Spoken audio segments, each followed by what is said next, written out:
Olá!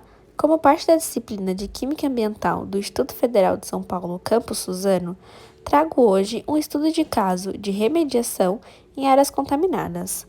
A área escolhida foram os postos de combustíveis em Mogi das Cruzes.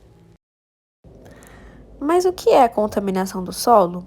Bom, a contaminação do solo é uma degradação química que provoca uma perda parcial ou total de produtividade de um solo da pureza da água. Uma área é considerada contaminada quando o terreno ou propriedade cujo solo, águas subterrâneas, material de construção, escombros, estruturas, restos de instalações possuem substâncias contaminantes. Bom, ao selecionar um estudo de caso, nada mais justo do que selecionar um estudo da nossa região, o Alto Tietê, onde é localizado o nosso campus. O último levantamento de contaminação de solo realizado pela Companhia Ambiental do Estado de São Paulo, a CETESB, apontou um dado preocupante para a região do Alto Tietê. Segundo um estudo feito em todo o estado, os números de áreas contaminadas cresceu 26% na região. Duas cidades se destacaram, Mogi das Cruzes e Itaquaquecetuba, cidades vizinhas a Suzano, onde se localiza nosso campus. Em cada uma delas, os postos de combustíveis foram apontados como os maiores vilões ambientais, e não só nessas regiões. Só em Mogi das Cruzes, esse tipo de estabelecimento representa 73% da contaminação em todo o município. Já em Itaquaquecetuba, eles são responsáveis por 76%. Bom, e se tratando de contaminação do solo, os postos de combustíveis são os maiores vilões. Um dos grandes impactos ambientais que essas atividades de postos de combustíveis podem ocasionar é a contaminação do solo através do derramamento de combustível ou vazamento de tanques de armazenamento de combustíveis enterrados no solo, que podem atingir o nosso lençol freático, ocasionando assim a contaminação da vizinhança através dos postos usados como fonte de abastecimento de água pelas pessoas. Em um derramamento de gasolina, uma das principais preocupações é a contaminação dos aquíferos, como podemos ver na imagem. Por ser pouco solúvel em água, a gasolina derramada, contendo mais de 400 componentes, inicialmente estará no subsolo como líquido de fase não aquosa. Estes compostos são considerados substâncias perigosas por serem depressoras do sistema nervoso central. O próprio benzeno é comprovado, podendo causar leucemia. Como estudo de caso escolhido, buscamos um posto de gasolina em Mogi das Cruzes. O posto de combustível fica no centro de Mogi das Cruzes e começou a passar por um processo de descontaminação desde 2003. O local havia sido classificado pela CETESB como uma concentração de gasolina no solo acima do permitido.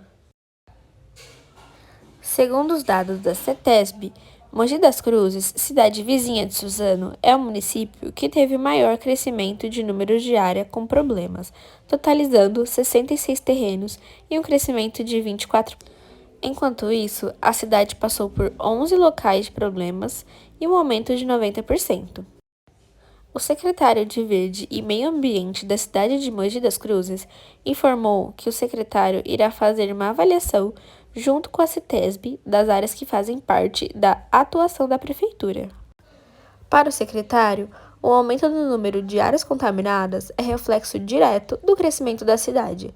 Segundo ele, é necessário aumentar as estruturas de fiscalização e os instrumentos de licenciamento para ver se o local comporta ou não determinada atividade.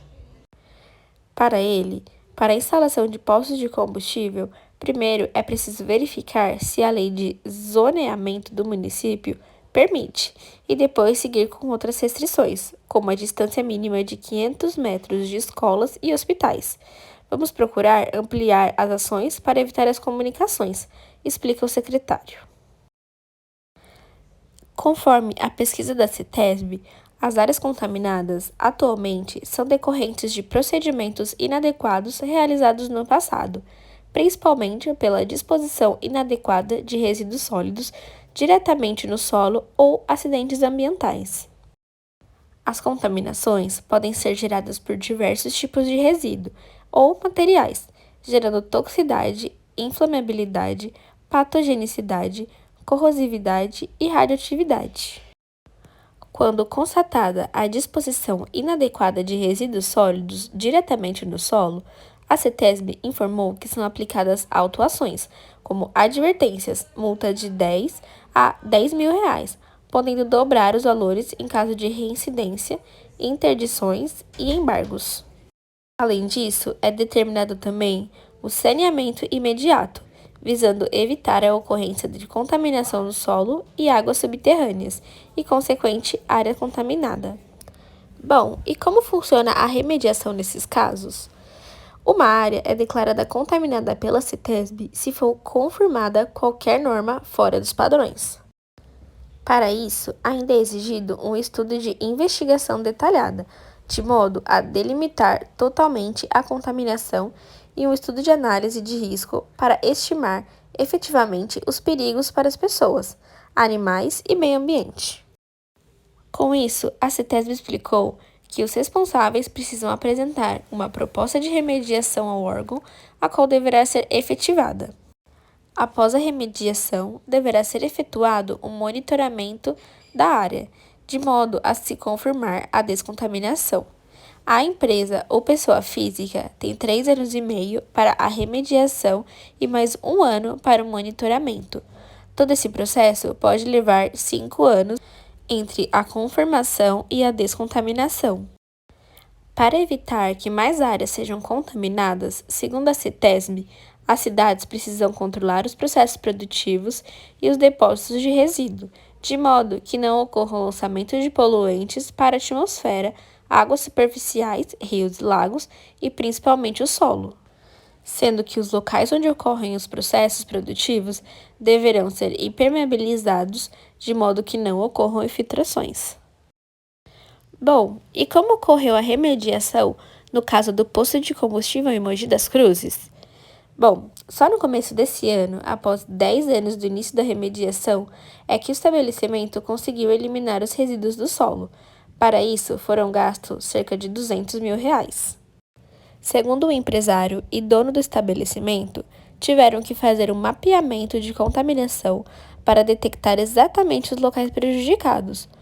Contratamos uma empresa especializada que fez desde a injeção de ar para volatilizar os compostos até uma purificação de água e do solo por meio do carvão ativo.